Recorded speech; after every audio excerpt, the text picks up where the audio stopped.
Welcome folks, a video on advanced techniques of integration. Today we're going to be discussing improper integrals.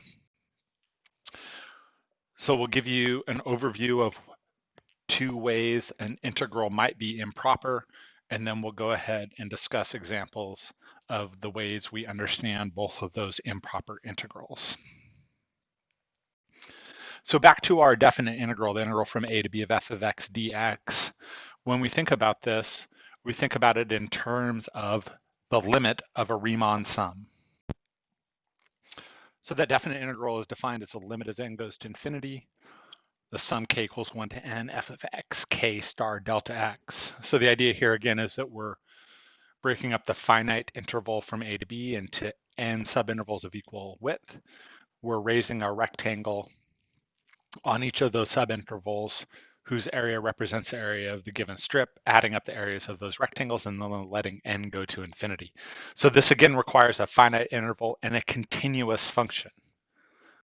So our question for today is, what if we don't have a finite interval, or what if we don't have a continuous function?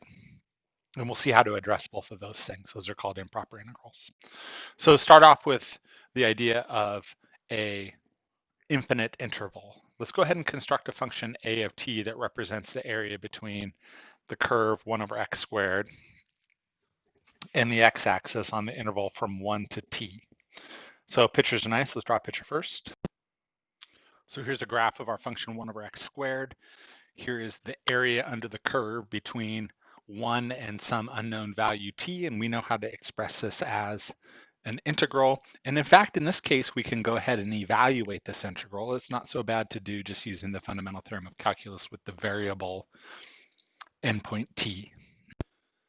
In this case, we see that that area integral evaluates as 1 minus 1 over t. So you can imagine, for instance, if t was 2, the area a of 2 would be 1/2, and if t is 3, the area would be 2/3, and if t is 4, the area would be 3/4, and if t was 10, the area would be 9/10, and so on and so forth. And in fact, one thing we can think about doing is think about letting t be arbitrarily big. And in fact, the limit as t goes to infinity of a of t is 1 minus 1 over t as t goes to infinity, of course, and that limit is 1. So this, in fact, is how we understand an infinite interval on our integrand. We understand that the area under the graph of 1 over x squared from 1 to infinity is finite with area 1. In general, this is how it looks. If we have a continuous function and we wish to evaluate an integral with an infinite limit from a to infinity, what we do with that integral is write it as a finite integral first from a to t, and then take the limit as t goes to infinity. If the limit exists, we say the integral is convergent. Otherwise, we say it is divergent. Here's an example. Let's determine whether the integral is convergent. If so, give its value.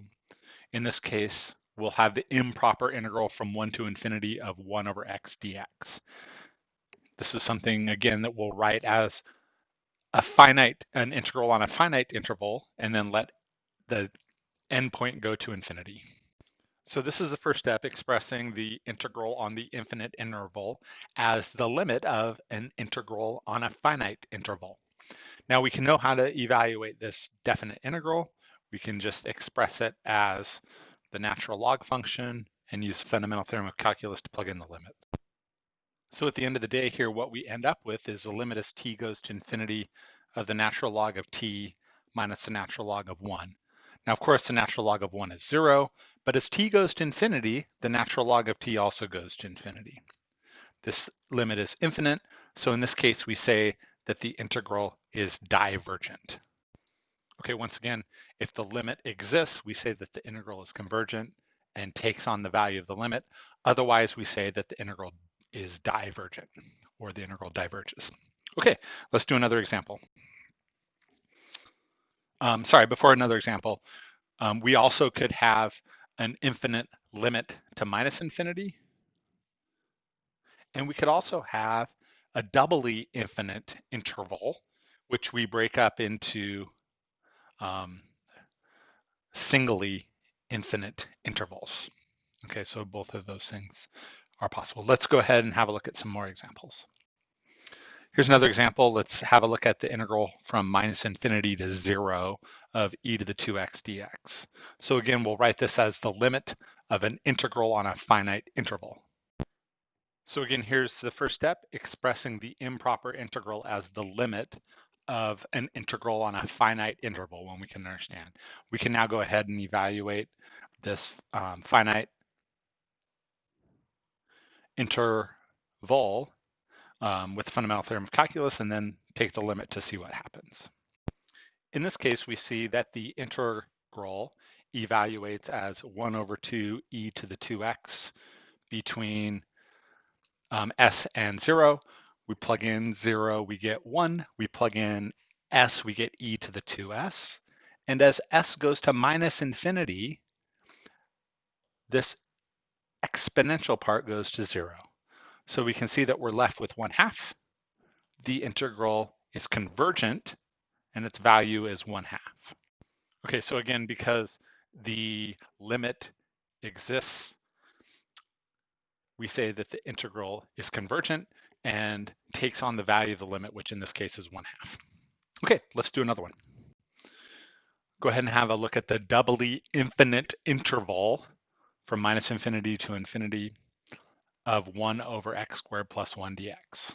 So again, in this case, we'll express this as the limit of two singly infinite intervals.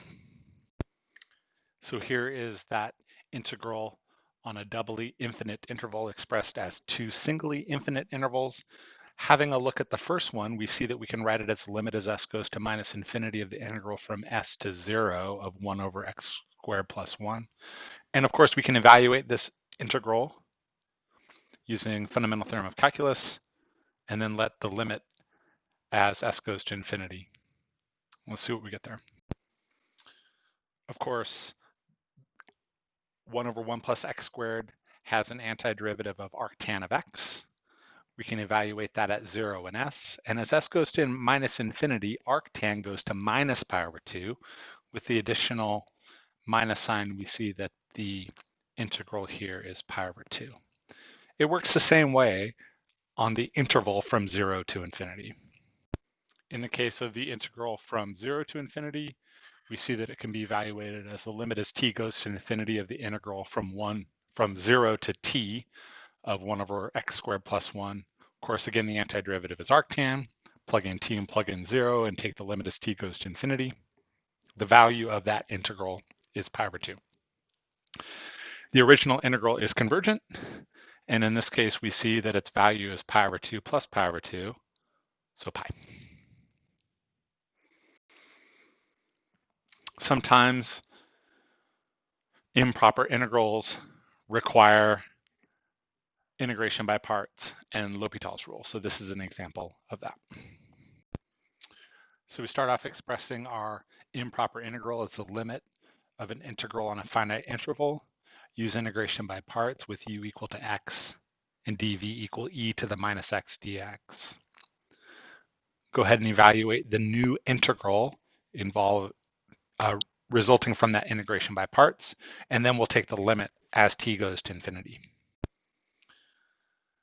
So after using the fundamental theorem of calculus, plugging in the limits of t and 0, we end up with the limit as t goes to infinity of the quantity minus t plus 1 times e to the minus t, all plus 1. Now, of course, here's a limit that we can't evaluate right away, so we'll go ahead and sort of do that on the side, and at the end of the day, we'll find that our integral is convergent with value 1. So here's our evaluation of the limit using L'Hopital's rule.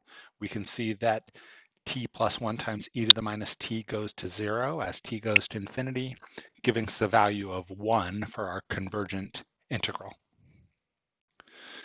Okay, the other thing that might happen is there might be a discontinuous integrand. So we'll go ahead and sort of frame that the same way by rewriting our improper integral with a single discontinuity as an integral on a finite interval with no discontinuities, and then using the limit to push out to the point of discontinuity.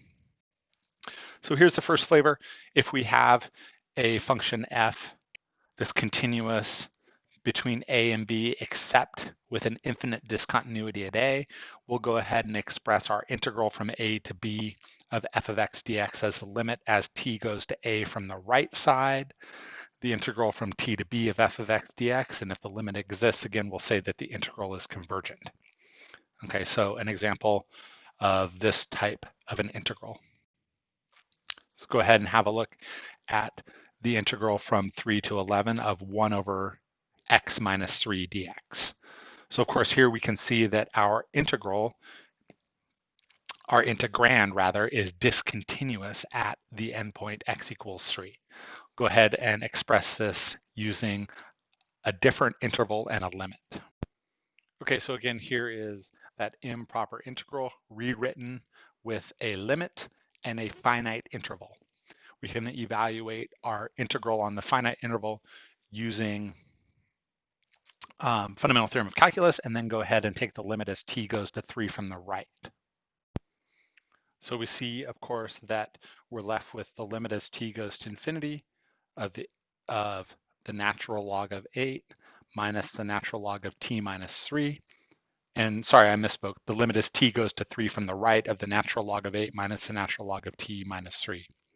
Now, of course, as its argument goes to 0, the natural log goes to infinity. So we can see that the value of this limit is infinity. Since that limit is infinity, we say that the integral is divergent.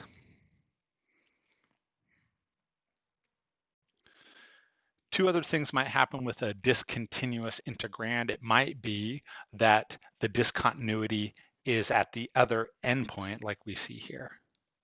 Or it might be that the discontinuity is in the middle, and if the discontinuity is in the middle, we can break it up into an integral from a up to that discontinuity and an integral from c, and this should be a b, not an a. Okay, and again, if limits exist, then we say integral converges. There should be an integral sign here. I'm not exactly sure what happened to that. And if the limits don't exist, then we say that the integral is divergent. Okay, one sort of final example here. Let's go ahead and have a look at the integral from 1 to 10 of 1 over the cube root of x minus 2 dx. We can see that the integrand is discontinuous at x equals 2. So we'll go ahead and break this up by integrating from 1 to 2 and then integrating from 2 to 10. And then we'll see what happens in each of those cases. So here's our original integral on the interval from 1 to 10 broken up into two different integrals, one from 1 to 2, the other from 2 to 10. And we'll go ahead and examine those individually now that one has a discontinuity at its upper limit of integration and one has a discontinuity at its lower interval of integration. I'll leave the u substitution to u, but we can see that the integral from 1 to 2 of x minus 2 to the minus 1/3 power dx can be evaluated by having a look at the limit as t goes to 2 from the left, the integral from 1 to t of x minus 2 to the minus 1/3. And at the end of the day here, what we get is negative 3/2 for the value of the integral. The other integral turns out similarly, and again, I'll just leave that as an exercise for you. Okay, in this case, we see that the value of the blue integral is the limit as s goes to 2 from the right, the integral from s to 10 of x minus 2 to the minus 1/3 power, and I'll leave it to you to find that that value is 3/2 times 8 to the 2/3. Of course, 8 to the 2/3 is just 4, so the value in this case turns out to be 6. This gives us, at the end of the day, a convergent integral, and the value that that integral takes is minus 3/2 plus 6, which is 9/2. Okay, folks, hope you've enjoyed this video on improper integrals. Have a great day, and we'll see you next time. Bye-bye.